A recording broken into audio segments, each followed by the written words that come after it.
আসসালামু আলাইকুম। বর্তমানে যে সমস্যাটা আছে যে শুধু পাসওয়ার্ড অপশন আসে, সিম দিয়ে ফরগেট দিলে শুধু পাসওয়ার্ড অপশন আসে।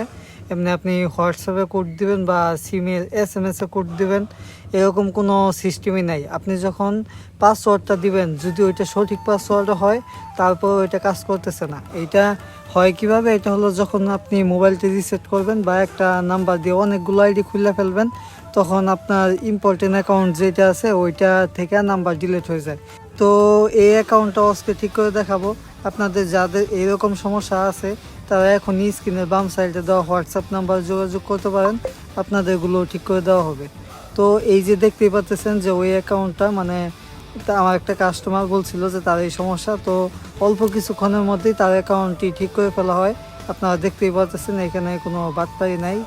আমি যেই কাজগুলো করে দিই ওইগুলা সম্পূর্ণ প্রমাণ সহকারে আপনাদেরকে দেখাই দিই। তো এরকম সমস্যা যাদের আছে তারা অবশ্যই স্ক্রিনের বাম সাইডে দেওয়া হোয়াটসঅ্যাপ নাম্বার যোগাযোগ করবেন। আর আপনাদের ফেসবুক পেজ যত সমস্যা আছে সব সমস্যা নিয়েই হোয়াটসঅ্যাপে নক দিবেন।